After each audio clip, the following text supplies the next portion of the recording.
ಪ್ರಸ್ತುತ 150ಕ್ಕೂ ಹೆಚ್ಚು ಕುರಿಗಳಿದ್ದಾವೆ. ಅದರಲ್ಲಿ ನಮಗೆ ಬಕ್ರೀದ್ಗಂತಾನೆ 35 ಟಗರುಗಳನ್ನ ಸ್ಪೆಷಲ್ ಆಗಿ ಅದನ್ನ ಕೇರ್ ಮಾಡಿ ಸಾಕಿದ್ದೀವಿ. ಅದ್ರ ಜೊತೆಗೆ ಸರ್ 95 ಕೆಂಗುರಿಗಳಿದ್ದಾವೆ, ಮತ್ತು ನಾರಿ ಸುವರ್ಣ ಇದೆ, ಬಂಡೂರ್ ಇದೆ, ಮತ್ತು ಬೀಟಲ್ ಇದೆ, ಹಾಗೆಯೇ ನಾಟಿ ಮೇಕೆಗಳಿದೆ. ಈ ಥರ ವೇರಿಯಸ್ ಕುರಿಗಳು ನಮ್ಮ ಶೆಡ್ಡಲ್ಲಿ ಇದೆ ಸರ್.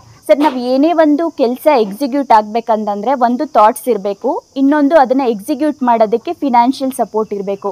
ಪ್ರವೃತ್ತಿಯಾಗಿ ನಾವು ಕುರಿ ಸಾಕಾಣಿಕೆ ಮತ್ತು ಕೋಳಿ ಸಾಕಾಣಿಕೆಯನ್ನು ಮಾಡಿ ಲಾಭವನ್ನು ಗಳಿಸ್ತಾ ಇದ್ದೀವಿ.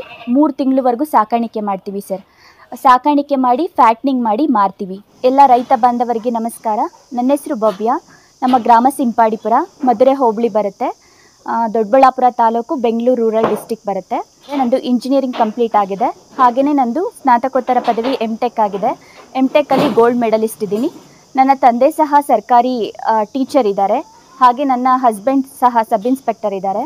ಪ್ರಸ್ತುತ ನಾನು ಸ್ಪರ್ಧಾತ್ಮಕ ಪರೀಕ್ಷೆಗಳಿಗೆ ನಾನು ಕೋಚಿಂಗ್ನ ನೀಡ್ತಾ ಇದ್ದೀನಿ ಸರ್. ಅಂದರೆ IAS ಮತ್ತು KAS ಮಕ್ಕಳಿಗೆ ಸೈನ್ಸ್ ಮತ್ತು ಮೆಂಟಲ್ ಎಬಿಲಿಟಿನ ನಾನು ಟೀಚ್ ಮಾಡ್ತಾ ಇದ್ದೀನಿ ಸರ್. ನಾನು ವೀಕ್ಲಿ ಟ್ವೈಸ್ ಅಥವಾ ಥ್ರೈಸ್ ಕ್ಲಾಸ್ ಮಾಡ್ಕೋತೀನಿ. ಸೊ ಫ್ರೀ ಟೈಮಲ್ಲಿ ನನಗೆ ತುಂಬ ಟೈಮ್ ಸಿಗ್ತಾಯಿತ್ತು. ಸೊ ಆವಾಗ ನಾನು ಏನು ಮಾಡೋದು, ಈ ಥರ ನನಗೆ ಥಾಟ್ಸ್ ಬಂದಾಗ ಸರ್, ನಾವೆಲ್ಲೂ ಆಚೆ ಹೋಗಿ ಎಲ್ಲ ಮಾಡೋದಕ್ಕಿಂತ ನಾವು ಕೂತ್ಕೊಂಡಿರೋ ಜಾಗದಲ್ಲೇ ಏನು ಮಾಡ್ಬೋದು ಅಂತ ಸರ್ಚ್ ಮಾಡಿದಾಗ ನಮಗೇನು ಅನಿಸಿತ್ತು ಅಂದರೆ ಕುರಿ ಸಾಕಾಣಿಕೆ ಸರ್. ಹಿಂದಿನ ಪದ್ಧತಿಯಲ್ಲೆಲ್ಲ ಏನಿತ್ತು ಅಂದರೆ ಕುರಿನ ಹೊಡ್ಕೊಂಡು ಹೋಗಿ ಬರಬೇಕಿತ್ತು, ಈ ಥರ ಎಲ್ಲ ಇತ್ತು. ಈಗೆಲ್ಲ ಸ್ಟಾಲ್ ಫೀಡಿಂಗ್ ಇದೆ. ಸ್ಟಾಲ್ ಫೀಡಿಂಗಲ್ಲೇ ಕುರಿಗಳು ಚೆನ್ನಾಗಿ ಬರುತ್ತೆ. ಸೊ ಹಾಗಾಗಿ ನಾವು ಕೂತಿದ್ದ ಜಾಗದಲ್ಲೇ ಆ ಟೈಮ್ ಟು ಟೈಮ್ಗೆ ಫೀಡ್ ಮಾಡ್ಬೋದಲ್ವಾ. ಸೊ ಆ ಕಾನ್ಸೆಪ್ಟ್ ಮೇಲೆ ನಾವು ಕುರಿ ಸಾಕಾಣಿಕೆನ ಆಯ್ಕೆ ಮಾಡ್ಕೊಂಡ್ವಿ. ಕುರಿ ಸಾಕಾಣಿಕೆಯಲ್ಲಿ ಲಾಭ ಇದೆಯಾ ಅಂತ ಕೇಳ್ತಾರೆ ಕೆಲವೊಬ್ಬೊಬ್ಬರು. ಸರ್, ನಮ್ಮ 1 ವರ್ಷದ ಅನುಭವದ ಪ್ರಕಾರ ನಾವು ಇನಿಷಿಯಲ್ ಆಗಿ 35 ಕುರಿಗಳನ್ನ ಸಾಕಿರ್ತೀವಿ ಸರ್. ನಮಗೆ ಒಂದು 70,000ವರೆಗೂ ನಮಗೆ ಲಾಭ ಬಂದಿದೆ. ಸೊ ಆ ಲಾಭ ಬಂದಿರೋದಕ್ಕೆ ನಾವು ಈ ಟೈಮ್ ಏನು ಮಾಡಿದ್ದೀವಿ, 150 ಕುರಿಗಳಿದ್ದಾವೆ. ಸೊ ನಾವು ನಂಬರ್ನ ಇನ್ಕ್ರೀಸ್ ಮಾಡ್ತಿದ್ದೀವಿ ಅಂತ ಅಂದರೆ ಅಲ್ಲಿ ನಮಗೆ ಲಾಭ ಬಂದಿರುತ್ತೆ ಅಂತಲೇ ಅರ್ಥ ಸರ್. ಬಕ್ರೀದ್ಗಂತಾನೆ 35 ಟಗರುಗಳನ್ನ ಸ್ಪೆಷಲ್ ಆಗಿ ಅದನ್ನು ಕೇರ್ ಮಾಡಿ ಸಾಕಿದ್ದೀವಿ. ಅದ್ರ ಜೊತೆಗೆ ಸರ್ 95 ಕೆಂಗುರಿಗಳಿದ್ದಾವೆ, ಮತ್ತು ನಾರಿ ಸುವರ್ಣ ಇದೆ, ಬಂಡೂರ್ ಇದೆ, ಮತ್ತು ಬೀಟಲ್ ಇದೆ, ಹಾಗೆಯೇ ನಾಟಿ ಮೇಕೆಗಳಿದೆ. ಈ ಥರ ವೇರಿಯಸ್ ಕುರಿಗಳು ನಮ್ಮ ಶೆಡ್ಡಲ್ಲಿ ಇದೆ ಸರ್.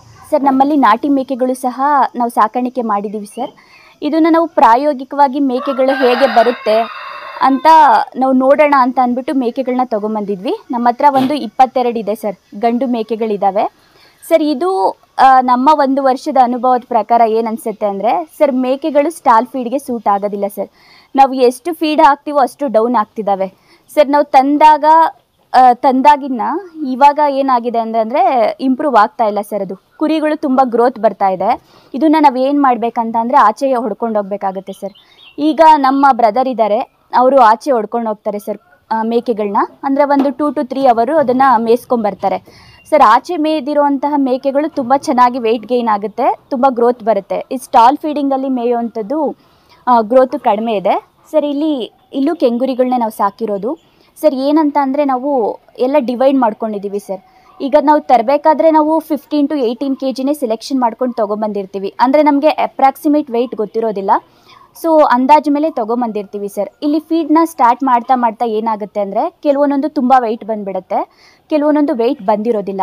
ಸೊ ಅವಾಗ ನಾವು ಏನು ಮಾಡ್ತೀವಿ ಅಂತ ಅಂದರೆ ಸರ್, ವೆಯ್ಟ್ ತುಂಬ ಬಂದಿರೋದು ಅರೌಂಡ್ ಒಂದು 25 ಮೇಲೆ 20 ಮೇಲೆ ಈ ಥರ ಬಂದಿರೋವಂಥದ್ದನ್ನು ಸಪ್ರೇಟ್ ಮಾಡ್ಕೋತೀವಿ. ಇನ್ನೂ ಸ್ವಲ್ಪ ವೆಯ್ಟ್ ಕಡಿಮೆ ಇರೋದನ್ನ ಅದನ್ನು ಬೇರೆ ಸಪ್ರೇಟ್ ಮಾಡ್ಕೋತೀವಿ. ಯಾಕಂತ ಅಂದರೆ ಸರ್, ನಾವು ಫೀಡ್ ಹಾಕ್ತೀವಿ ಅಂತ ಇಟ್ಕೊಳ್ಳಿ. ಸೊ ಫೀಡ್ ಹಾಕ್ದಾಗ ಏನಾಗುತ್ತೆ, ತುಂಬ ಚೆನ್ನಾಗಿರೋವಂಥದ್ದು ಗ್ರೋತ್ ಇರೋವಂಥದ್ದು ಚೆನ್ನಾಗಿ ತಿಂದ್ಬಿಡುತ್ತೆ. ಮತ್ತು ಅದು 15 to 20 kg ಇರೋವಂಥ ಮರಿಗೆ ಫೀಡ್ ಸಿಗೋದಿಲ್ಲ, ಅದು ಇನ್ನೂ ವೀಕಾಗಿ ಉಳಿಯುತ್ತೆ. ಸೊ ಹಾಗಾಗಿ ಚೆನ್ನಾಗಿರೋದನ್ನೆಲ್ಲ ಸಪ್ರೇಟ್ ಮಾಡ್ಕೋತೀವಿ. ಮತ್ತು ತುಂಬ ಚಿಕ್ಕ ಮರಿಗಳಿರುತ್ತಲ್ಲ, ಅದು ಡೆವಲಪ್ಮೆಂಟ್ ಆಗಿಲ್ದಿರೋದು, ಅದನ್ನು ಸಪ್ರೇಟ್ ಮಾಡಿ ಅದಕ್ಕೆ ಫೀಡ್ ಸ್ವಲ್ಪ ಜಾಸ್ತಿ ಮಾಡಿದಾಗ ಏನಾಗುತ್ತೆ, ಅದು ಗ್ರೋತ್ ಆಗುತ್ತೆ. ನಾವೇನು ಮಾಡ್ತೀವಿ, ಕುಕ್ಕನಪಲ್ಲಿ ಸಂತೆಯಲ್ಲಿ ತೊಗೊಂಬರ್ತೀವಿ ಸರ್. ಅಂದರೆ ಕೊಪ್ಪಳ ಡಿಸ್ಟಿಕಲ್ಲಿ ಬರುತ್ತೆ. ಇದನ್ನು ತೊಗೊಂಬಂದು ನಾವೇನು ಮಾಡ್ತೀವಿ, 3 ತಿಂಗಳವರೆಗೂ ಸಾಕಾಣಿಕೆ ಮಾಡ್ತೀವಿ ಸರ್. ಸಾಕಾಣಿಕೆ ಮಾಡಿ ಫ್ಯಾಟ್ನಿಂಗ್ ಮಾಡಿ ಮಾರ್ತೀವಿ. ಇದು ಪರ್ಟಿಕ್ಯುಲರ್ ಆಗಿ ಕೆಂಗುರಿಗಳು ಸರ್. ಇದು ನಾವು 3 ತಿಂಗಳು ಅಷ್ಟೇ ಸರ್ ಇಟ್ಕೊಳ್ಳೋದು, ಅದ್ರ ಮೇಲೆ ಇಟ್ಕೊಳ್ಳೋದಿಲ್ಲ ಸರ್. ನಮ್ಮ ಬೆಂಗಳೂರಲ್ಲಿ ಯಾವ ಥರ ಇದೆ ಅಂದರೆ ಸರ್, ಬಕ್ರೀದಿಗೆ ಸರ್ ಕೆಲವೊಬ್ಬೊಬ್ಬರು ಅದು ಹಲ್ಲಾಗಿರಬೇಕು ಅಂತ ಇಷ್ಟಪಡ್ತಾರೆ.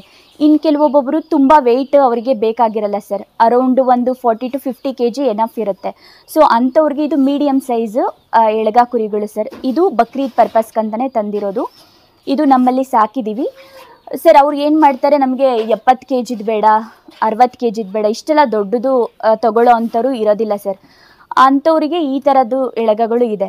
ಸೊ ಅವರು ಇಲ್ಲಿ ತುಂಬ ಅಂದರೆ ಅರೌಂಡು 35 to 50 kg ಬರುತ್ತೆ. ಇದು ನಮ್ಮ ಹತ್ರ ಬಕ್ರೀದ್ಗಂತ ಒಟ್ಟು 35 ಟಗರುಗಳಿದ್ದಾವೆ ಸರ್.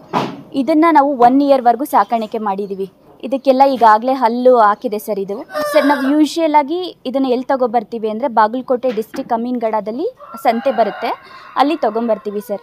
ನಾವು ಕೆಂಗುರಿಗಳನ್ನ ಯಾವ ಥರ 4 ತಿಂಗಳಿಂದ 5 ತಿಂಗಳು ಮರಿಗಳನ್ನ ತೊಗೊಬರ್ತೀವೋ ಹಾಗೆಯೇ ಅಮೀನ್ಗಢ ಸಂತೆಯಲ್ಲಿ 4 ರಿಂದ 5 ತಿಂಗಳು ಇರುವಂಥ ಮರಿಗಳನ್ನ ತೊಗೊಂಬರ್ತೀವಿ ಸರ್. ಅಂದರೆ ಅದೆಲ್ಲ ಹಾಲು ಕುಡಿಯೋದನ್ನು ಬಿಟ್ಟಿರೋವಂಥ ಮರಿಗಳನ್ನ ತೊಗೊಂಬರ್ತೀವಿ ಸರ್. ಮೇಯ್ನ್ ಇದನ್ನು ಹೇಗೆ ಸೆಲೆಕ್ಷನ್ ಮಾಡಬೇಕಂತ ಅಂದರೆ ಸರ್, ಹೈಟ್ ಇರಬೇಕು, ಅದು ಕುರಿಗಳು ತುಂಬ ಹೈಟಾಗಿ ಕಾಣಿಸ್ಬೇಕು. ಹಾಗೆಯೇ ಇದ್ರದ್ದು ಲೆಂತ್ ಇದೆಯಲ್ಲ ಸರ್, ಇದು ತುಂಬ ಅಗಲ ಇರಬೇಕು. ಸೊ ಆವಾಗ ಏನಿರುತ್ತೆ, ವೆಯ್ಟು ಜಾಸ್ತಿ ಬರುತ್ತೆ ಸರ್. ಕುರಿ ನೋಡೋದಕ್ಕೂ ಲುಕ್ ಕಾಣಿಸುತ್ತೆ. ಮತ್ತು ಪ್ರತಿಯೊಂದೊಂದು ಕುರಿಗೂ ಅದದೇ ಆದಂಥ ಐಡೆಂಟಿಫಿಕೇಷನ್ ಇದೆ ಸರ್. ಈಗ ಆ ಕುರಿನೇ ಡಿಫ್ರೆಂಟ್ ಇದೆ, ಈ ಕುರಿನೇ ಡಿಫ್ರೆಂಟ್ ಇದೆ ಸರ್. ಅದು ಮುಸ್ಲಿಂ ಬಾಂಧವರು ಯಾವ ಥರ ತೊಗೋತಾರೆ ಅಂತ ಅಂದರೆ ಸರ್, ಅದ್ರ ಬ್ಯೂಟಿ ಮೇಲೆ ಅದರದ್ದು ಪ್ರೈಸ್ ಇರುತ್ತೆ. ಕೆಲವೊಬ್ಬೊಬ್ಬರಿಗೆ ಅವರಿಗೆ ನೋಡಿದ ತಕ್ಷಣವೇ ಇದು ಇಷ್ಟ ಆಗಿಬಿಡುತ್ತೆ, ನನಗಿದೇ ಕುರಿ ಬೇಕಂತ. ಸೊ ಹಾಗಾಗಿ ಅದು ನಮಗೆ ನೋಡಿದ ತಕ್ಷಣ ಕುರಿ ಚೆನ್ನಾಗಿ ಅನಿಸ್ಬೇಕು ಸರ್, ಆ ಥರ ಕುರಿನ ತೊಗೊಬರ್ಬೇಕು. ನಮ್ಮ ಫಾರ್ಮಲ್ಲಿ ನಾವು ಅಟ್ಟಣಿಗೆ ಪದ್ಧತಿ ಮತ್ತು ನೆಲದ ಮೇಲೆ ಎರಡಲ್ಲೂ ಕುರಿ ಸಾಕಾಣಿಕೆ ಮಾಡ್ತಾಯಿದ್ದೀವಿ ಸರ್. ನೆಲದಲ್ಲಿ ಏನಂತ ಅಂದರೆ, ಸೊ ಹಿಂದಿನ ಕಾಲದಲ್ಲಿ ಎಲ್ಲರೂ ನೆಲನೇ ಕುರಿಗಳಿಗೆ ಬೆಸ್ಟ್ ಅಂತ ಹೇಳ್ತಾರೆ. ಅವು ಆರೋಗ್ಯವಾಗೂ ಇರ್ತವೆ.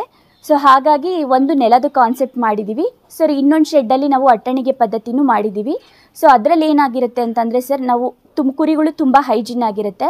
ನಾವು ಕ್ಲೀನ್ ಮಾಡೋವಂಥ ನಮಗೆ ಕಷ್ಟ ಇರೋದಿಲ್ಲ. ಹಾಗೆ ಎಲ್ಲ ವೇಸ್ಟು ಸಹ ಕೆಳಗಡೆ ಬಂದುಬಿಡುತ್ತೆ. ಸೊ ನಾವು ಪ್ರಾಯೋಗಿಕವಾಗಿ ಎರಡನ್ನೂ ಮಾಡಿದ್ದೀವಿ.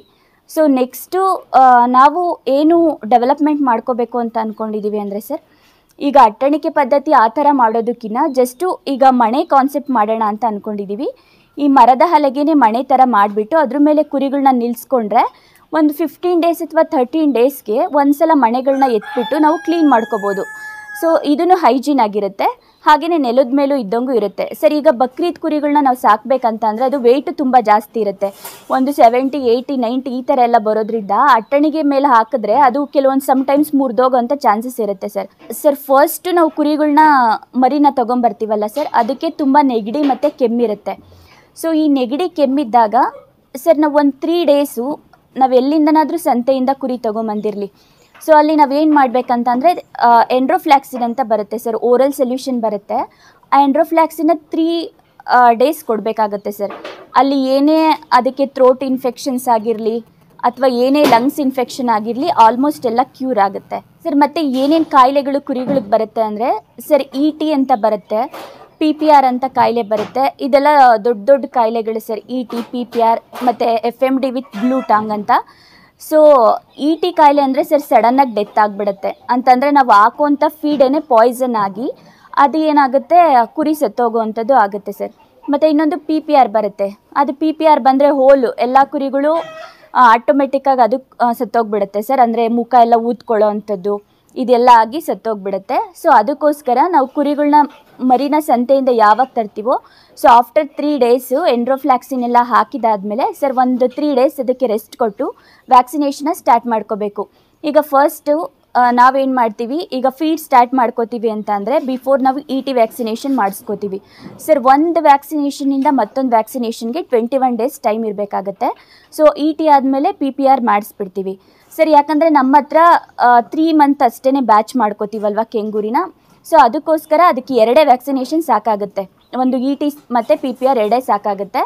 ಬಟ್ ನಾವು ಬಕ್ರೀದ್ ಬ್ಯಾಚಿಗೆ ಮಾಡೋವಂಥ ಕುರಿಗಳಿಗೆ HS ವ್ಯಾಕ್ಸಿನೇಷನ್ ಇದೆ, FMD ವಿತ್ ಬ್ಲೂ ಟಾಂಗ್ ಅಂತ ಇದೆ. ಸೊ ಎವ್ರಿ 21 daysಗೆ ಸರ್ ಒಂದೊಂದು ವ್ಯಾಕ್ಸಿನೇಷನ್ನ ನಾವು ಬದಲಾವಣೆ ಮಾಡ್ಕೋಬೋದು.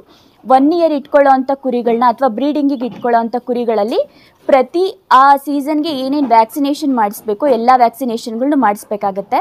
ಬಟ್ ಈ ಕೆಂಗೂರಿನ 3 month ಮಾತ್ರ ಮಾಡ್ತೀವಿ ಸಾಕ್ತೀವಿ ಅನ್ನೋದಾದರೆ ET ಮತ್ತು PPR ಎನಫ್ ಸರ್ ವ್ಯಾಕ್ಸಿನೇಷನ್ಸು. ಮತ್ತು ಕಾಯಿಲೆಗಳು ಏನೇನು ಬರುತ್ತೆ ಅಂತ ಅಂದರೆ ಸರ್, ನಾವು ಅಬ್ಸರ್ವ್ ಮಾಡಿರೋದು ಅಂದರೆ 1 yearವರೆಗೂ ಅಬ್ಸರ್ವ್ ಮಾಡಿರೋದಂದರೆ ಸಮ್ಟೈಮ್ಸ್ ಲೂಸ್ ಮೋಷನ್ ಆಗ್ತಾ ಇರುತ್ತೆ ಸರ್. ಲೂಸ್ ಮೋಷನ್ ಆಗ್ತಾ ಇದ್ದಾಗ ಫಸ್ಟ್ ನೋಡ್ಕೋಬೇಕು ಸರ್, ಯಾವಾಗಲೇ ಆಗಲಿ ನಾವು ಫೀಡ್ ಮಾಡ್ತಿರ್ಬೇಕಾದ್ರೆ ನಮಗೆ ಗೊತ್ತಾಗ್ಬಿಡುತ್ತೆ. ಒಂದು ನಾವು ಫ್ರಂಟಲ್ಲಿ ಅಬ್ಸರ್ವ್ ಮಾಡಿದ್ರು ಬ್ಯಾಕ್ ಸೈಡಲ್ಲೂ ಅಬ್ಸರ್ವ್ ಮಾಡಲೇಬೇಕು ಸರ್. ಬ್ಯಾಕ್ ಸೈಡಲ್ಲಿ ಅಬ್ಸರ್ವ್ ಮಾಡಿದ್ರೆ ನಮಗೆ ಗೊತ್ತಾಗ್ಬಿಡುತ್ತೆ ಯಾವುದಕ್ಕೆ ಲೂಸ್ ಮೋಷನ್ ಆಗಿದೆ, ಯಾವುದಕ್ಕೆ ಆಗಿಲ್ಲ ಅನ್ನೋದು ಗೊತ್ತಾಗ್ಬಿಡುತ್ತೆ. ಸೊ ಇಮ್ಮಿಡಿಯೇಟಾಗಿ ಟ್ರೀಟ್ಮೆಂಟ್ ಮಾಡಬೇಕು ಸರ್. ನಾವು ಯಾವುದೇ ಕುರಿನಲ್ಲಿ ಮೇಯ್ನ್ ಏನಂದರೆ ಸರ್, ಅದಕ್ಕೆ ಯಾವಾಗ ಹುಷಾರಿಲ್ಲ ಇಮಿಡಿಯೇಟಾಗಿ ನೋಡಿಕೊಂಡ್ರೆ ಅದು ಕ್ಯೂರ್ ಆಗುತ್ತೆ. 1-2 ಡೇಸ್ ಏನಾದರೂ ನಾವು ಬಿಟ್ವಿ ಅಂತ ಅಂದರೆ ಅದು ಕುರಿ ನಾವು ಕಳ್ಕೊತೀವಿ ಅಂತಲೇ ಅರ್ಥ. ಸೊ ಹಾಗಾಗಿ ಲೂಸ್ ಮೋಷನ್ ಆಗಿರುವಂಥ ಕುರಿಗಳಿಗೆ ಸರ್ ಸಲ್ಫಾ ಅಂತ ಇಂಜೆಕ್ಷನ್ ಬರುತ್ತೆ. ಆ ಸಲ್ಫಾ ಇಂಜೆಕ್ಷನ್ನ ನಾವು ಮಾಡ್ಕೋತೀವಿ. ಅದು ಲೂಸ್ ಮೋಷನ್ 1-2 ಡೇಸ್ ಇಂಜೆಕ್ಷನ್ ಕೊಟ್ಟರೆ ಕಂಟ್ರೋಲಿಗೆ ಬರುತ್ತೆ ಸರ್. ಮತ್ತು ಸಮ್ಟೈಮ್ಸ್ ಜ್ವರ ಇರುತ್ತೆ ಸರ್. ಜ್ವರ ಇರೋವಂಥದ್ದು ಅದೇನಾಗಿರುತ್ತೆ, ಸಪ್ರೇಟಾಗಿ ನಿಂತ್ಕೊಳ್ಳುತ್ತೆ, ಮೇವು ತಿಂತಿರೋದಿಲ್ಲ, ನೀರು ಕುಡಿಯೋದಿಲ್ಲ. ಇದನ್ನೆಲ್ಲ ನಾವು ಅಬ್ಸರ್ವ್ ಮಾಡಬೇಕು ಸರ್. ಇದನ್ನು ಯಾವಾಗ ಅಬ್ಸರ್ವ್ ಮಾಡಬೇಕಂತಂದರೆ, ನಾವು ಫೀಡ್ ಹಾಕ್ತಾ ಇರ್ತೀವಲ್ವ ಸರ್, ಫೀಡ್ ಹಾಕಿದಾಗ ಕೈ ತಿಂಡಿ ಮೇವು ಏನಾದರೂ ಹಾಕಿದ್ರೆ ಎಲ್ಲನೂ ಬಂದು ನಿಂತ್ಕೊಳ್ಳುತ್ತೆ, ಯಾವುದೋ ಒಂದು ಸಪ್ರೇಟ್ ನಿಂತ್ಕೊಳ್ಳುತ್ತೆ. ನಾವು ಅವಾಗೆ ಐಡೆಂಟಿಫೈ ಮಾಡಬೇಕು ಅದು ಯಾಕೆ ನಿಂತ್ಕೊಳ್ಳುತ್ತೆ ಅಂತ. ಸೊ ನಮ್ಮ ಹತ್ರ ಥರ್ಮೋಮೀಟರ್ ಇದೆ, ಟೆಂಪರೇಚರ್ ಚೆಕ್ ಮಾಡ್ತೀವಿ.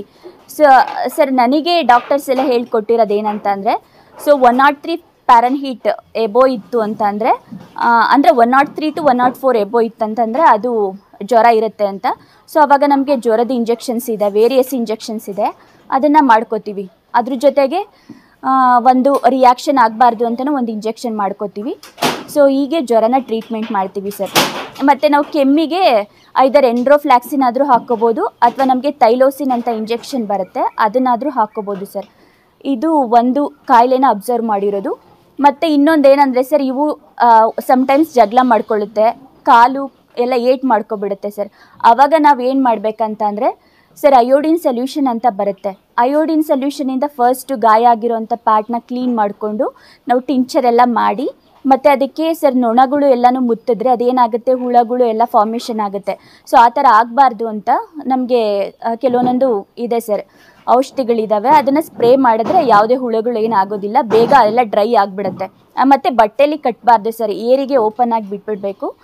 ಬಿಟ್ಟಾಗ ಗಾಯ ಎಲ್ಲ ಒಣಗಿ ಬೇಗ ಕ್ಯೂರ್ ಆಗುತ್ತೆ. ಫೀಡ್ನ ಏನು ಕೊಡ್ತಾ ಇದ್ದೀವಿ ಅಂದರೆ ಸರ್, ಅಂದರೆ ಈಗ ಫ್ಯಾಟ್ನಿಂಗ್ ಪರ್ಪಸ್ಗೆ ನಾವು ಕೆಂಗೂರಿಗೆ ಏನು ಕೊಡ್ತೀವೋ ಅಲ್ಲಿ ಏನಾಗುತ್ತೆ ಅಂತಂದರೆ ಸರ್, ನಾವು 3 ತಿಂಗಳು ಬ್ಯಾಚ್ಗೆ ನಾವು ಅದನ್ನು ಮಾರೋದ್ರಿಂದ ನಾವು ಜಾಸ್ತಿ ಫೀಡ್ನ ಹಾಕ್ಬಿಡ್ತೀವಿ. ಬಟ್ ಇದು ನಮ್ಮ ಹತ್ರ 1 ಇಯರ್ವರೆಗೂ ಇರಬೇಕಾಗತ್ತಲ್ವ.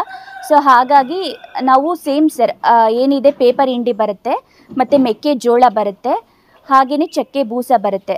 ಇದನ್ನು ನಾವು ಕೈ ತಿಂಡಿ ಕೊಡ್ತೀವಿ. ಅದ್ರ ಜೊತೆಗೆ ಸರ್ ಇದಕ್ಕೆ ಹಿಂಡಿ ನೀರನ್ನ ಕುಡಿಸ್ತೀವಿ ಸರ್. ಅಂದರೆ ಉಪ್ಪು ಮತ್ತು ಇನ್ನೊಂದು ಹಾರ್ಡಾಗೆ ಬರುತ್ತೆ ಸರ್ ಹಿಂಡಿ, ಅದರಲ್ಲಿ ಸ್ವಲ್ಪ ಆಯಿಲ್ ಕಂಟೆಂಟ್ ಜಾಸ್ತಿ ಇರುತ್ತೆ. ಸೊ ಅದನ್ನು ನಾವು ನೀರಲ್ಲಿ ನೆನೆ ಹಾಕಿರ್ತೀವಿ, ನೆನೆ ಹಾಕಿಬಿಟ್ಟು ಇದಕ್ಕೆ ಕುಡಿಸ್ತೀವಿ ಸರ್. ಅಂದರೆ ನಾವು ಕೆಂಗೂರಿಗಳಿಗೆ ಏನು ಮಾಡ್ತೀವಿ ಅಂತಂದರೆ ಫೀಡ್ನ ಜಾಸ್ತಿ ಮಾಡಿಬಿಡ್ತೀವಿ, ಬಟ್ ಇದಕ್ಕೆ ಸಡನ್ನಾಗಿ ಫೀಡ್ ಜಾಸ್ತಿ ಮಾಡಲ್ಲ. ಇನ್ನೇ ನಿಯರ್ ಬೈ ಬಕ್ರೀದ್ ಅನ್ನೋ ಟೈಮಲ್ಲಿ ಸರ್ ನಾವು 150 ಗ್ರಾಮ್ 50 ಗ್ರಾಮ್ 200ಇಂದ ಸ್ಟಾರ್ಟ್ ಮಾಡಿಕೊಂಡು 50 ಗ್ರಾಮ್ ಇನ್ಕ್ರೀಸ್ ಮಾಡ್ಕೋತಾ ಬರ್ತೀವಿ. ಅರೌಂಡ್ ಬಕ್ರೀದಿಗೆ ನಮಗೆ ಒಂದು 1/2 kgಯಿಂದ 1 kgವರೆಗೂ ಹಾಕ್ತಾ ಇರ್ತೀವಿ ಸರ್ ಫೀಡ್ನ. ಆವಾಗ ನಮಗೆ ಚೆನ್ನಾಗೇ ಬರುತ್ತೆ ಕುರಿಗಳು. ಬಕ್ರೀದ್ ಕುರಿಗಳು ಏನು ಮೇನ್ ಪ್ರಾಬ್ಲಮ್ ಅಂದರೆ ಸರ್, ಅದು ಫೈಟಿಂಗ್ ಮಾಡ್ಕೋತಿರುತ್ತೆ. ಸೊ ಹಾಗಾಗಿ ನಾವು ಅದನ್ನು ಇಂಡಿವಿಜುವಲ್ ಆಗಿ ಕಟ್ಟಬೇಕಾಗತ್ತೆ ಸರ್. ನಮ್ಮ ಫಾರ್ಮಲ್ಲಿ ಏನಾಗಿದೆ ಅಂತಂದರೆ ಸರ್, ನಾವು ಕೇಜ್ ವೈಸ್ ಮಾಡಬೇಕಿತ್ತು. ಅಂದರೆ ಒಂದೊಂದಕ್ಕೂ ಒಂದೊಂದು ಕೇಜ್ ಮಾಡಿದರೆ ಅದು ಫೈಟಿಂಗ್ ಎಲ್ಲ ಅವಾಯ್ಡ್ ಆಗ್ತಾಯಿತ್ತು. ಬಟ್ ಇಲ್ಲಿ ಏನಾಗಿದೆ ಸರ್, ನಮ್ಮ ಕುರಿನಲ್ಲಿ ನಮ್ಮ ಫಾರ್ಮಲ್ಲಿ ಅಂತ ಅಂದರೆ ನಾವು ಈ ಥರ ಕಟ್ಟಿ ಸಾಕ್ತಾ ಇದ್ದೀವಿ. ಸಮ್ಟೈಮ್ಸು ಅದು ಗಲಾಟೆನೂ ಮಾಡ್ಕೊಂಡಿದ್ದಾವೆ ಸರ್. ಮೇಯ್ನು ಬಕ್ರೀದಿಗೆ ಫೋಕಸ್ ಮಾಡೋವಂಥವ್ರು ಅವರು ಎಲ್ಲ ಏನು ನೋಡ್ತಾರೆ ತೊಗೊಳ್ಳೋ ಅಂಥವ್ರು ಅಂತ ಅಂದರೆ, ಅದು ಯಾವುದೇ ರೀತಿ ಡ್ಯಾಮೇಜ್ ಆಗಿರಬಾರ್ದು. ಸೊ ಆ ಥರ ಡ್ಯಾಮೇಜ್ ಆಗದಿರೋ ಥರ ನೋಡ್ಕೋಬೇಕು ಸರ್. ಇಂಡಿವಿಜುವಲ್ ಆಗಿ ಕಟ್ಬಿಟ್ಟು ಅದನ್ನು ನೋಡ್ಕೋಬೇಕಾಗತ್ತೆ ಸರ್. ಅಲ್ಲಿ ಕಾಣಿಸ್ತಿದೆಯಲ್ಲ ಆ ಶೆಡ್ಡು, ಸೊ ಅದನ್ನು ನಾವು ಫಸ್ಟು ಶೆಡ್ ಅಂತ ಸ್ಟಾರ್ಟ್ ಮಾಡಿದ್ದು ಸರ್. ಅದು ನಮ್ಮ ಹತ್ರ ಹಸುಗಳನ್ನ ನಾವು ಆವತ್ತಿಂದನೂ ಸಾಕಾಣಿಕೆ ಮಾಡ್ತಾಯಿದ್ದೀವಿ. ಸೊ ಹಸುಗೋಸ್ಕರ ಅಂತಲೇ ನಾವು ಅದನ್ನು ಮಾಡಿದ್ದು. ಸೊ ಆಮೇಲೆ ನಮಗೆ ಯಾವಾಗ ಕುರಿ ಕಾನ್ಸೆಪ್ಟ್ ಬಂತೋ, ಸೊ ಆ ಹಸು ಶೆಡ್ನೇ ನಾವು ಅಲ್ಲಿ ಅಟ್ಟಣಿಗೆ ಪದ್ಧತಿ ಥರ ಕುರಿ ಸಾಕಾಣಿಕೆಗೆ ಅಂತ ಮಾಡಿದ್ದೀವಿ ಸರ್. ಅದಾದಮೇಲೆ ಇದನ್ನು ಎಕ್ಸ್ಟೆಂಡ್ ಮಾಡ್ಕೊಂಡಿದ್ದೀವಿ. ಈ ಎಕ್ಸ್ಟೆಂಡ್ ಮಾಡಿಕೊಂಡು ಅಲ್ಲಿ ನಾಟಿ ಮೇಕೆಗಳಿದೆ, ಮತ್ತು ಇಲ್ಲಿ ಬಕ್ರೀದ್ ಸ್ಪೆಷಲ್ ಇರುವಂತಹ ಟಗರುಗಳನ್ನ ಸಾಕಾಣಿಕೆ ಮಾಡ್ತಾಯಿದ್ದೀವಿ. ಮತ್ತು ಇಲ್ಲಿ ಸರ್ ಒಳಗಡೆನೂ ಬಕ್ರೀದ್ ಇದೆ, ಮತ್ತು ಕೆಂಗುರಿಗಳನ್ನ ಅದನ್ನು ಸಾಕೊಂಡಿದ್ದೀವಿ. ಈ ಥರ ನಾವು ಶೆಡ್ನ ಮಾಡಿದ್ದೀವಿ ಸರ್. ಸರ್ ಇದು ಬಕ್ರೀದ್ ಸ್ಪೆಷಲ್ ಕುರಿಗಳೇ. ಸೊ ಇಲ್ಲೂ ಸಹ ನಾವು ಈ ಕಂಪಾರ್ಟ್ಮೆಂಟಲ್ಲಿ ಎಲ್ಲ ಇಂಡಿವಿಜುವಲ್ ಆಗಿ ಕಟ್ಟಿ ಇದನ್ನು ಸಾಕ್ತಾ ಇದ್ದೀವಿ ಸರ್. ಇದು ನಮ್ಮ ಶೆಡ್ಡಲ್ಲಿ ತುಂಬ ತುಂಬ ಇದು ಸಾಫ್ಟ್ ಇದೆ, ಇದು ನೋಡೋಕ್ಕೆ ದೊಡ್ಡದಿದೆ, ತುಂಬ ಸಾಫ್ಟ್ ಇದೆ. ನಮ್ಮಲ್ಲಿ ಕುರಿಗಳನ್ನ ಇಲ್ಲಿಗೆ ಬಂದು ತೊಗೊಂಡೋಗ್ತಾರೆ ಸರ್ ಕುರಿಗಳನ್ನ. ಸರ್ ಕೆಂಗುರಿಗಳನ್ನ ಏನಾಗುತ್ತೆ ಅಂತಂದರೆ ಅದು ಉಂಡೆ ಲೆಕ್ಕನೂ ತೊಗೋತಾರೆ, ಹಾಗೆಯೇ ಲೈವ್ ವೆಯ್ಟ್ ಪರ್ kg ಇಷ್ಟಂತನೂ ಬಂದು ತೊಗೊಂಡೋಗ್ತಾರೆ ಸರ್. ಯಾಕಂದರೆ ನಾವು ಬೆಂಗಳೂರಿಗೆ ನಿಯರ್ ಬೈ ಇದ್ದೀವಿ, ನಮಗೆ ದೊಡ್ಡಬಳ್ಳಾಪುರ, ತುಮಕೂರಾಗಲಿ, ಬೆಂಗಳೂರು, ನೆಲಮಂಗಲ ಇದು ಎಲ್ಲದ್ರ ಮಧ್ಯೆ ಇದ್ದೀವಿ ಸರ್. ಕೆಲವೊಬ್ಬರು ಬಾಯಿಂದ ಬಾಯಿಗೆ, ಮತ್ತು ನನ್ನ ಹಸ್ಬೆಂಡ್ ಫ್ರೆಂಡ್ಸ್ಗಳು, ನಮ್ಮ ಡ್ಯಾಡಿ ಫ್ರೆಂಡ್ಸ್ಗಳು, ನನ್ನ ಫ್ರೆಂಡ್ಸ್ಗಳು, ಈ ಥರ ಬಾಯಿಂದ ಬಾಯಿಗೆ ಎಷ್ಟೊಂದು ಜನ ಗೊತ್ತಾಗಿದೆ. ಸೊ ಹಾಗಾಗಿ ಎಲ್ಲರೂ ಇಲ್ಲಿ ಫಾರ್ಮ್ ಇದೆ ಕುರಿದು ಅಂತ ಹೇಳಿ ಎಲ್ಲರೂ ಇಲ್ಲೇ ಬಂದು ತೊಗೋತಾರೆ ಸರ್. ಇದು ಪರ್ಟಿಕ್ಯುಲರ್ ಆಗಿ ಬಕ್ರೀದ್ಗಂತ ಮೇಯಿಸಿದ್ದೀವಲ್ಲ, ಅದನ್ನು ನಾವು ತೂಕದ ಲೆಕ್ಕ ಕೊಡೋದಿಲ್ಲ ಸರ್. ಯಾಕಂತ ಅಂದರೆ ಅದು ಪೀಸ್ ಲೆಕ್ಕನೇ ಕೊಡ್ತೀವಿ. ಯಾಕಂದರೆ ಅದು ಬ್ಯೂಟಿಗೆ ಮತ್ತು ಅದ್ರದ್ದು ವೆಯ್ಟಿಗೆ ಅದ್ರದ್ದು ವ್ಯಾಲ್ಯೂ ಇರುತ್ತೆ. ಯಾಕಂದರೆ ಬಕ್ರೀದಿಗೆ ಸ್ಪೆಷಲ್ ಇದೆ. ಈ ಕೆಂಗುರಿಗಳನ್ನ ನಾವು ಅವ್ರ ತೂಕದ ಲೆಕ್ಕ ಕೇಳಿದ್ರೆ ತೂಕನಾದರೂ ಕೊಡ್ತೀವಿ, ಹಾಗೆಯೇ ಉಂಡೆ ಲೆಕ್ಕ ಬೇಕಾದರೂ ಕೊಡ್ತೀವಿ. ಈ ಥರ ಇದೆ ಸರ್. ಈಗ ಪ್ರೆಸೆಂಟ್ವರೆಗೂ 1 ವರ್ಷದಿಂದ ಏನಾಗ್ತಿದೆ ಅಂದರೆ ಸರ್ ಅವರೇ ಬರ್ತಾರೆ, ನಾವು ಯಾವತ್ತೂ ಮಾರ್ಕೆಟಿಗೆ ತೊಗೊಂಡೋಗಿ ಮಾರಿರೋದಾಗಿರಲಿ ಆ ಥರ ಏನಿಲ್ಲ ಸರ್. ಸರ್ ಇದು ನಮ್ಮ ಹತ್ರ 2 ಬೀಟಲ್ ಮೇಕೆಗಳಿದೆ ಸರ್. ಇದನ್ನು ನಾವು ಜಸ್ಟ್ ಪ್ರಾಯೋಗಿಕವಾಗಿ ಬೀಟಲ್ ನಮಗೆ ಹೇಗೆ ಸೂಟ್ ಆಗುತ್ತೆ ಅನ್ನೋದಕ್ಕೋಸ್ಕರ 2 ಮಾತ್ರ ತಂದಿದ್ದೀವಿ ಸರ್. ಈಗ ನಾವು ನಾಟಿ ಮೇಕೆಗಳನ್ನ ನೋಡ್ಕೊಂಬಂದ್ವಿ, ಅದಕ್ಕೆ ಕಂಪೇರ್ ಮಾಡಿದ್ರೆ ಇದು ಬೀಟಲ್ ತುಂಬ ಚೆನ್ನಾಗಿ ಬಂದಿದೆ ಸರ್. ಇದು ಬಂಡೂರು ಕುರಿ ಇದೆ ಸರ್. ಇದು ನಾವು ಕಿರ್ಗಾವಲಲ್ಲಿ ತೊಗೊಂಬಂದಿದ್ದು ಸರ್. ಇದು ಸಣ್ಣ ಮರಿ ತೊಗೊಂಬಂದಿದ್ದು. ಇದು ಈ ಥರ ಡೆವಲಪ್ಮೆಂಟ್ ಆಗಿದೆ ಸರ್. ನಮ್ಮ ಬೆಂಗಳೂರು ಮತ್ತು ಮಂಡ್ಯ ಭಾಗದಲ್ಲಿ ಬಂಡೂರಿಗೆ ತುಂಬ ಬೇಡಿಕೆ ಇದೆ. ಯಾಕಂತಂದರೆ ಅದು ಮಟನ್ ತುಂಬ ಟೇಸ್ಟ್ ಇರುತ್ತೆ. ಸೊ ಹಾಗಾಗಿ ಈ ಕಡೆ ಎಲ್ಲ ನಾವು ಬಂಡೂರನ್ನ ಇಷ್ಟಪಡ್ತಾರೆ. ನಾರ್ತ್ ಕರ್ನಾಟಕದಲ್ಲಿ ಹೇಗೆ ಕೆಂಗುರಿ ಮತ್ತು ಎಳಗ ಬೆಸ್ಟ್ ಇರುತ್ತೋ ಅದೇ ಥರ ಬೆಂಗಳೂರು ಮತ್ತು ಮಂಡ್ಯ ಭಾಗದಲ್ಲಿ ಈ ಬಂಡೂರನ್ನ ತುಂಬ ಕೇಳ್ತಾರೆ. ಅದಕ್ಕೋಸ್ಕರ ನಾವು ಬಂಡೂರನ್ನು ಸಾಕಾಣಿಕೆ ಮಾಡಿದ್ದೀವಿ ಸರ್. ನಾನು ಕೆಲವೊಂದೊಂದು PGಗಳಲ್ಲಿ ಅಥವಾ ಕೆಲವೊಂದೊಂದು ಕಡೆ ಅಬ್ಸರ್ವೇಷನ್ ಮಾಡಿದ್ದೀನಿ ಸರ್. ಏನು ಮಾಡ್ತಾರೆ ಅಂದರೆ 24/7 ಓದ್ತಿರ್ತಾರೆ. ಅವ್ರು 24/7 ಓದಿದ್ರೆ ಎಲ್ಲ ಕಾನ್ಸೆಪ್ಟ್ಗಳು ತಲೆಗೆ ಹೋಗೋದಿಲ್ಲ. ಸೊ ಅವ್ರಿಗೆ ಬ್ರೇಕ್ ಟೈಮ್ ಬೇಕಾಗುತ್ತೆ, ಫ್ರೀ ಟೈಮ್ ಬೇಕಾಗುತ್ತೆ. ಇಂಥ ಫ್ರೀ ಟೈಮಲ್ಲಿ ಸರ್ ಅವರು ಫೀಡ್ ಮಾಡೋದಾಗಲಿ ಅಥವಾ ಅದಕ್ಕೆ ನೀರು ಇಡೋದಾಗಲಿ ಒಂದು 5ರಿಂದ 10 ಕುರಿಗಳನ್ನಾದರೂ ನೋಡ್ಕೊಳ್ಳೇಬಹುದು ಸರ್. ಈ ಥರ ಕುರಿ ಸಾಕಾಣಿಕೆ ಆಗಲಿ, ಕೋಳಿ ಆಗಲಿ, ಅದು ಯಾವುದಾದ್ರೂ ಆಗಲಿ ಸರ್, ಒಂದು ಬೇರೆ ಅದರ್ ದ್ಯಾನ್ ಅವರು ಎಕ್ಸಾಮಿಗೆ ಓದ್ತಿರೋದ್ರ ಜೊತೆಗೆ ಈ ಕಸುಬನ್ನ ಇದು ಮಾಡಿಕೊಂಡ್ರೆ ಇನ್ ಕೇಸ್ ಸರ್ಕಾರಿ ಉದ್ಯೋಗ ಅವ್ರು ಸಿಕ್ಕಿದ್ರೆ ತೊಗೊಳ್ಳಿ, ಇಲ್ಲ ಅಂತಂದರೆ ನಾವು ಇದನ್ನು ನಮ್ಗೆ ಅನುಭವ ಆಗಿರುತ್ತೆ ಆಲ್ರೆಡಿ, ಇದನ್ನು ನಾವು ಕಂಟಿನ್ಯೂಷನ್ ಮಾಡ್ಕೋಬೋದಲ್ಲ ಸರ್. ಇದರಲ್ಲಿ ನಮಗೆ ಒಂದು ಇನ್ಕಮ್ ಬರ್ತಿರುತ್ತೆ, ಇದು ಒಂದು ಬಿಸ್ನೆಸ್ ಆಗಿ ನಾವು ಮಾಡ್ಕೋಬೋದು ಸರ್. ನಮ್ಮದು ಡೈಲಿ ರೂಟೀನ್ ಹೇಗೆ ಸ್ಟಾರ್ಟ್ ಆಗುತ್ತೆ ಅಂದರೆ ಸರ್, ಮಾರ್ನಿಂಗ್ 6 o'clock ಸ್ಟಾರ್ಟ್ ಮಾಡಿದ್ರೆ ಅದ್ರ ಕ್ಲೀನಿಂಗ್ ಪ್ರೊಸೀಜರ್ ಎಲ್ಲ ಮುಗಿಯುತ್ತೆ. 7:30 to 8 o'clock ನಾವು ಕೈ ತಿಂಡಿನ ಕೊಡ್ತೀವಿ. ಸೊ ಆ ಕೈ ತಿಂಡಿಲಿ ನಮಗೆ ಮೆಕ್ಕೆಜೋಳ ಇರುತ್ತೆ, ಅಂದರೆ ನಾವು ಒಣಗಿರೋ ಜೋಳ ಕೊಡ್ತೀವಿ, ಅದ್ರ ಜೊತೆ ಪೇಪರ್ ಹಿಂಡಿ ಬರುತ್ತೆ, ಮತ್ತು ಚಕ್ಕೆ ಬೂಸ ಕೊಡ್ತೀವಿ, ಮತ್ತು ಮಿನರಲ್ ಮಿಕ್ಸ್ಚರ್ ಆ್ಯಡ್ ಮಾಡ್ಕೋತೀವಿ. ಸೊ ಇದೆಲ್ಲ ಮಿಕ್ಸ್ ಮಾಡಿ ಸರ್ ನಾವು ಪ್ರತಿಯೊಂದೊಂದು ಕುರಿಗಳಿಗೂ ಅರೌಂಡ್ 200 to 250 ಗ್ರಾಮ್ ಈ ಥರ ಫೀಡ್ ಸ್ಟಾರ್ಟ್ ಮಾಡ್ಕೋತೀವಿ. ಸೊ ಅದಾದಮೇಲೆ ಒಂದು 11 o'clock ಸೊ 11 o'clock ನಾವೇನು ಮಾಡ್ತೀವಿ, ರಾಗಿ ಹುಲ್ಲಿದೆ ನಾವೇ ಬೆಳೆದಿರೋ ಅಂಥದ್ದು, ಆ ಒಣ ರಾಗಿ ಹುಲ್ಲನ್ನ ಕೊಡ್ತೀವಿ ಸರ್. ಆಫ್ಟರ್ನೂನ್ ಏನಾಗುತ್ತೆ, ಒಂದು 2 to 3 o'clock ಟೈಮಲ್ಲಿ ಮತ್ತೆ ನಾವು ಒಣ ಹುಲ್ಲನ್ನ ಕೊಡ್ತೀವಿ. ಅದಾದಮೇಲೆ ಮತ್ತೆ ಈವ್ನಿಂಗ್ಗೆ ಮತ್ತೆ ಕೈ ತಿಂಡಿ ಕೊಡ್ತೀವಿ ಸರ್. ಒಂದು 7 o'clock ಮತ್ತೆ ಕೈ ತಿಂಡಿ ಸೇಮ್ ಮೆಕ್ಕೆಜೋಳ, ಪೇಪರ್ ಹಿಂಡಿ, ಚಕ್ಕೆ ಬೂಸ, ಮಿನರಲ್ ಮಿಕ್ಸ್ಚರ್ ಈ ಥರ ಎಲ್ಲ ಮಿಕ್ಸ್ ಮಾಡ್ಕೊಂಡು ಕೊಡ್ತೀವಿ. ಅದಾದಮೇಲೆ ನೈಟ್ 9 o'clock ರಾಗಿ ಹುಲ್ಲು, ಇಲ್ಲ ಅಂತ ಅಂದರೆ ಸರ್ ಉರುಳಿ ಹೊಟ್ಟಿದೆ ಮತ್ತು ಕಡಲೆ ಹೊಟ್ಟಿದೆ. ಸೊ ಇವೆರಡರಲ್ಲಿ ಒಂದನ್ನು ಕೊಟ್ಟು ಫಿನಿಷ್ ಮಾಡಿ ಆ ಡೇನ ಮುಗಿಸ್ತೀವಿ ಸರ್. ಸೊ ನನ್ನ ಅನುಭವದ ಪ್ರಕಾರ ನನಗೆ ಯಾವ ಕುರಿ ಚೆನ್ನಾಗಿ ಸಾಕಿದ್ರೆ ಲಾಭ ಬರುತ್ತೆ ಅಂದರೆ ಅದು ನನಗೆ ಎಳಗ ಅಂತ ಅನಿಸುತ್ತೆ ಸರ್. ಯಾಕಂತ ಅಂದರೆ ಅದು ಕಾಯಿಲೆಗಳಿಗೆ ಬೇಗ ಎಫೆಕ್ಟ್ ಆಗೋದಿಲ್ಲ ಸರ್. ಕೆಂಗುರಿಗಳು ಏನಿದೆ ಅಂದರೆ ನಾವು ಅದನ್ನು ತಗೋಬರ್ಬೇಕಾದ್ರೇ ಅವರು ನಮಗೆ ಸಮ್ಟೈಮ್ಸ್ ಮೋಸ ಮಾಡ್ತಾರೆ ಅಂತ ಅನಿಸುತ್ತೆ ಸರ್. ಯಾಕಂತ ಅಂದರೆ ಅದು ಇನ್ನೂ ಹಾಲು ಕುಡಿಯೋಂಥ ಮರಿಗಳೇ ಇರುತ್ತೆ, ಬಟ್ ಅದು ನಮಗೆ ಸ್ವಲ್ಪ ದೊಡ್ಡದು ಅಂತ ಅನಿಸ್ತಿರುತ್ತೆ. ಇನ್ನೂ ಹಾಲು ಕುಡಿಯೋ ಮರಿನ ಕೊಡ್ತಾರೆ. ನಾವಿಲ್ಲಿ ಯಾವಾಗ ಫೀಡ್ನ ಸ್ಟಾರ್ಟ್ ಮಾಡ್ತೀವಿ ಅದು ಏನಾಗುತ್ತೆ, ಅದರಲ್ಲಿ ಇನ್ನೂ ಜಂತು ಈ ಥರ ಎಲ್ಲ ಸ್ಟಾರ್ಟ್ ಆಗಿ ಅದು ತುಂಬ ವೀಕ್ ಆಗಿಬಿಡುತ್ತೆ ನಮ್ಮ ಹತ್ರ ಬಂದು. ಸೊ ನಾವು ಅಮೀನ್ಗಢದಲ್ಲಿ ಕುರಿ ತೊಗೊಂಬರೋದು ಸ್ವಲ್ಪ ದೊಡ್ಡ ಸೈಜೇ ತೊಗೊಂಬರ್ತೀವಿ. ಅದು ತೊಗೊಂಬಂದಾಗ ಅದು ಆಲ್ರೆಡಿ ಅದು ಫುಡ್ಗೆ ಎಲ್ಲ ಅಡ್ಜಸ್ಟ್ ಆಗಿರುತ್ತಲ್ಲ, ಸೊ ಅದು ಇಲ್ಲಿ ನಮ್ಮ ಹತ್ರ ಬಂದು ಫಾರ್ಮ್ಗೆ ಸೆಟ್ ಆಗುತ್ತೆ ಸರ್. ಅದಕ್ಕೆ ಯಾವುದೇ ಕಾಯಿಲೆ ಆ ಥರ ಬರೋದಿಲ್ಲ ಸರ್. ಮತ್ತು ನಾವು ಫಸ್ಟ್ ಟೈಮು ಬಕ್ರೀದಿಗಂತ ಸಾಕ್ತಾ ಇರೋದು, ನಾವು ಇನ್ನೂ ಅದ್ರದ್ದು ಲಾಭ ಅಥವಾ ಏನೂ ನೋಡಿಲ್ಲ ಸರ್. ಈ ಸಲ ನಮಗೆ ಗೊತ್ತಾಗುತ್ತೆ ಸರ್ ಅದನ್ನು ಮಾರಿದಾಗ ನಮಗೇನು ಲಾಭ ಬರುತ್ತೆ ಅಂತ. ಬಟ್ ಮೇಂಟೆನೆನ್ಸ್ ವೈಸು ನಾವು ಸಾಕೋದ್ರಿಂದ ನಮಗೆ ಅನುಭವ ಆಗಿದ್ದು ಅಂದರೆ ಎಳಗ ಬೆಸ್ಟ್ ಅಂತ ಅನಿಸುತ್ತೆ ಸರ್. ನಾನು ಸ್ಪರ್ಧಾತ್ಮಕ ಪರೀಕ್ಷೆಗೆ ಪಾಠ ಮಾಡ್ತಾ ಇದ್ದೀನಿ. ಸೊ ಅದ್ರ ಮಧ್ಯದಲ್ಲಿ ಪಾರ್ಟ್ ಟೈಮ್ ಆಗಿ ಇದು ನನಗೆ 70,000 35 ಕುರಿಗಳಿಗೆ ಒಂದು 70,000 ಆಗಲಿ 60,000 ಆಗಲಿ ಸಿಕ್ಕಿದ್ರೆ ಅದು ಒಂದು ಜಸ್ಟ್ ನಮಗೆ ಅಡಿಷನಲ್ ಅಲ್ವಾ ಸರ್ ಅದು. ಸೊ ಹಾಗಾಗಿ ಕೆಂಗುರಿಗಳನ್ನ ಮಾಡಬಹುದು, 3 ಮಂತ್ ಬ್ಯಾಚ್ ಥರ ಮಾಡಬಹುದು ಸರ್ ನಾವು. ಸರ್ 1 ಇಯರ್ ಆದಮೇಲೆ ಅನುಭವ ನಮಗೇನಂತ ಅನಿಸ್ತು ಅಂದರೆ ಸರ್, ನಮಗೆ ಇನಿಷಿಯಲ್ ಕಾಸ್ಟೇ ತುಂಬ ಜಾಸ್ತಿ ಆಗ್ತಿದೆ. ಯಾಕಂತ ಅಂದರೆ ಸರ್, ಕೆಂಗುರಿಗಳನ್ನ ನಾವು ಕುಕ್ಕನಪಲ್ಲಿ ಸಂತೆಲಿ ತೊಗೊಂಬರ್ತೀವಿ. ಅದು ತೊಗೊಂಬಂದಾಗೆ ನಾವು ಬಿಗ್ ಅಮೌಂಟ್ನ ಅಲ್ಲಿ ಕೊಡ್ತಾ ಇದ್ದೀವಿ ಸರ್. ಕುರಿ ಮರಿಗಳನ್ನ ತರೋದಕ್ಕೆ ಕೊಡ್ತಾ ಇದ್ದೀವಿ. ಅದೇ ಮರಿಗಳನ್ನ ನಮ್ಮ ಶೆಡ್ಡಲ್ಲೇ ಅಥವಾ ನಮ್ಮ ಫಾರ್ಮಲ್ಲೇ ಪ್ರೊಡ್ಯೂಸ್ ಮಾಡಿಕೊಂಡ್ರೆ ಆ ಇನಿಷಿಯಲ್ ಕಾಸ್ಟ್ ನಮಗೆ ಉಳಿತಾಯ ಆಗುತ್ತಲ್ಲ ಸರ್. ಅದಕ್ಕೋಸ್ಕರ ನಾವು ಏನು ಮಾಡಿದ್ದೀವಿ, ಸ್ವಲ್ಪ ಎಳಗ ಹೆಣ್ಣು ಕುರಿಗಳು ಮತ್ತು ಬಂಡೂರು ಹೆಣ್ಣು ಕುರಿಗಳು, ಸ್ವಲ್ಪ ನಾಟಿ ಕುರಿಗಳು ಈ ಥರನ ನಾವು ತೊಗೊಂಬಂದಿದ್ದೀವಿ ಸರ್. ಅದನ್ನು ನಾವು ಡಾರ್ಪರ್ನ ಒಂದು ಇಟ್ಕೊಂಡಿದ್ದೀವಿ ಮತ್ತು ನಾರಿ ಸುವರ್ಣ ಟಗರು, ಈ 2ರಿಂದ ನಾವು ಕ್ರಾಸ್ ಮಾಡಿಸ್ಕೋತಾ ಇದ್ದೀವಿ ಸರ್. ಡಾರ್ಪರ್ ಯಾಕೆ ನಾವು ಪರ್ಟಿಕ್ಯುಲರಾಗಿ ಆಯ್ಕೆ ಮಾಡ್ಕೊಂಡ್ವಿ ಅಂತ ಅಂದರೆ ಸರ್, ಡಾರ್ಪರಿಂದ ಬರೋವಂಥ ಮರಿಗಳೆಲ್ಲ ತೂಕ ಜಾಸ್ತಿ ಇರುತ್ತೆ. ಪ್ರತಿ ತಿಂಗಳು 6 kg ಇನ್ಕ್ರೀಸ್ ಆದರೆ ಅರೌಂಡ್ ನಮಗೆ 4 to 5 ಮಂತಲ್ಲೇ ಸರ್ ಒಂದು 30 kg ಬಂದುಬಿಡುತ್ತೆ. ಸೊ ನಮಗೆ ಅಲ್ಲೇ ನಾವು ಅದನ್ನು ಫ್ಯಾಟ್ನಿಂಗ್ ಮಾಡಿಕೊಂಡು ಮಾರ್ಬೋದಾಗಿರುತ್ತೆ. ಕ್ರಾಸಿಂಗ್ ಪರ್ಪಸ್ಗೆ ಒಂದು ಡಾರ್ಪರ್ನ ಸೆಲೆಕ್ಷನ್ ಮಾಡಿದ್ದೀವಿ. ಮತ್ತು ಸರ್, ನಮ್ಮ ಹತ್ರ ಇಲ್ಲಿ ನಾರಿ ಸುವರ್ಣ ಟಗರಿದೆ. ಸೊ ಈ ನಾರಿ ಸುವರ್ಣ ಟಗರಿ ಏನಂತ ಅಂದರೆ, ಅದರಿಂದ ಬರುತ್ತಲ್ಲ ಮರಿಗಳು, 1 to 2 ಅಥವಾ 3 ಮರಿಗಳನ್ನ ಕೊಡುತ್ತೆ ಸರ್. ಅಂದರೆ ಡಿಪೆಂಡ್ ಅಪಾನ್ ಜೀನ್ಸ್ ಅಲ್ಲಿ, ಅಥವಾ BW ಅಂತ ಈ ಥರ ಎಲ್ಲ ಇರುತ್ತೆ ಸರ್. ಅದು ಜೀನ್ಸ್ ಮೇಲೆ ಅದು 2-3 ಮರಿಗಳನ್ನ ಕೊಡುತ್ತೆ. ಸೊ 2-3 ಮರಿಗಳನ್ನ ಕೊಟ್ಟಾಗ ನಮ್ಮ ಹತ್ರ ಏನಾಗುತ್ತೆ, ನಂಬರ್ ಇನ್ಕ್ರೀಸ್ ಆಗುತ್ತೆ, ಕುರಿಗಳು ಸಂಖ್ಯೆ ಇನ್ಕ್ರೀಸ್ ಆಗುತ್ತಲ್ಲ. ಸೊ ಅದಕ್ಕೋಸ್ಕರ ಒಂದು ನಾರಿ ಸುವರ್ಣನ ಟಾರ್ಗೆಟ್ ಮಾಡಿದ್ದೀವಿ ಮತ್ತು ಡಾರ್ಪರ್ನ ಟಾರ್ಗೆಟ್ ಮಾಡಿದ್ದೀವಿ ಸರ್. ಸರ್, ನನ್ನ ಪ್ರಕಾರ ಬ್ರೀಡಿಂಗು ಬೆಸ್ಟ್ ಸರ್, ಫ್ಯಾಟ್ನಿಂಗು ಬೆಸ್ಟು. ಎರಡನ್ನೂ ನಾವು ಮಿಕ್ಸ್ ಮಾಡಿಕೊಂಡು ಹೋಗಬೇಕಾಗುತ್ತೆ ಸರ್. ಫ್ಯಾಟ್ನಿಂಗ್ ಅಂತ ಅಂದರೆ ಏನಾಗುತ್ತೆ ಸರ್, ನಮಗೆ ಇನಿಷಿಯಲ್ ಕಾಸ್ಟ್ ತುಂಬ ಬಂದುಬಿಡುತ್ತೆ. ಆ ಇನಿಷಿಯಲ್ ಕಾಸ್ಟ್ನೇ ಹಾಕಿ ನಾವು ಫೀಡ್ ಹಾಕಿ ನಮಗೆ ಬರೋ ಅಂಥದ್ದು ಲಾಭ ಅಲ್ಪ ಪ್ರಮಾಣದಲ್ಲಿ ಇರುತ್ತೆ ಸರ್.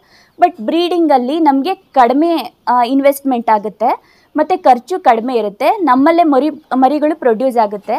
ಸೊ ನಾವು ಫ್ಯಾಟ್ನಿಂಗಿಗೆ ತೊಗೊಂಬರ್ಬೋದು ಸರ್. ಸೊ ನಾವು ಯಾರೇ ಕುರಿ ಸಾಕಾಣಿಕೆ ಮಾಡಬೇಕಂತ ಅಂತಿರೋರಿಗೆ ಸೊ ನಮ್ಮ 1 ವರ್ಷದ ಅನುಭವ ಏನಂತ ಅನಿಸ್ತಿದೆ ಅಂದರೆ, ಬ್ರೀಡಿಂಗ್ನ ಇಟ್ಕೋಬೇಕು, ಹಾಗೆ ಫ್ಯಾಟ್ನಿಂಗ್ನು ಮಾಡ್ಕೋಬೇಕು. ಸೊ ಇದರಿಂದ ಲಾಭ ಮಾಡ್ಕೋಬೋದು ಸರ್. ಹಾಗೆಯೇ ನಾವು ಕುರಿ ಸಾಕಾಣಿಕೆ ಜೊತೆಗೆ ನಮ್ಮಲ್ಲಿ ಕೋಳಿ ಸಾಕಾಣಿಕೆಯನ್ನು ಮಾಡ್ತಾ ಇದ್ದೀವಿ. ಕೋಳಿ ಸಾಕಾಣಿಕೆಯಲ್ಲಿ ನಾವು ಈಗ ಕಡಿಮೆ ಪ್ರಮಾಣದಲ್ಲಿ ಮಾಡಿದ್ದೀವಿ ಸರ್. ಅಂದರೆ ಒಂದು 50 ನಾಟಿ ಕೋಳಿಗಳಿದ್ದಾವೆ, ಕಡಕ್ನಾಥ್ ಇದ್ದಾವೆ, ಹಾಗೆಯೇ ಮಾಂಸದ ಕೋಳಿಗಳು ಸಹ ನಾವು ಸಾಕ್ತಾ ಇದ್ದೀವಿ. ಈ ಕುರಿ ಸಾಕಾಣಿಕೆ ಜೊತೆಗೆ ಕೋಳಿ ಸಾಕಾಣಿಕೆ ಅದು ಒಂದು ನಮಗೆ ಆದಾಯ ತರುತ್ತಿದೆ ಸರ್. ಈಗ ನಾವು ಸಣ್ಣ ಮರಿಗಳನ್ನ ತೊಗೊಬಂದು ಅದನ್ನು ಸಾಕಾಣಿಕೆ ಮಾಡಿ ಸರ್, ನಮಗೆ ಈಗ ಮಾಂಸದ ಕೋಳಿಗಳಂತ ಏನು ಹೇಳಿದ್ವಿ, ಅದು ನಮಗೆ 3 ತಿಂಗಳಿಗೆ ಅರೌಂಡ್ 3 kg ಪ್ಲಸ್ ಬರುತ್ತೆ. ಸೊ ನಾವು ಮಿನಿಮಮ್ 300 ರೂಪೀಸ್ ಅಂತ ಕೊಟ್ಕೊಂಡ್ರು ನಮಗೆ ಅರೌಂಡ್ 900 ಪ್ಲಸ್ ನಾವು ಅದನ್ನು ಮಾರಾಟ ಮಾಡ್ಕೋಬೋದು. ಸೊ ಹೀಗಾಗಿ ನಮಗೆ ಇದು ಅಡಿಷನಲ್ ಇನ್ಕಮ್ ಇದೆ ಸರ್ ಕೋಳಿಗಳು. ಬಟ್ ಇದನ್ನು ನಾವು ಸಣ್ಣ ಪ್ರಮಾಣದಲ್ಲಿ ಮಾತ್ರ ಮಾಡಿದ್ದೀವಿ. ಇದನ್ನು ನಾವು ಇಂಟ್ರೆಸ್ಟ್ ಇರೋರು ಇನ್ನೂ ಲಾರ್ಜ್ ಸ್ಕೇಲ್ಗೂ ಇನ್ಕ್ರೀಸ್ ಮಾಡ್ಕೋಬೋದು ಸರ್.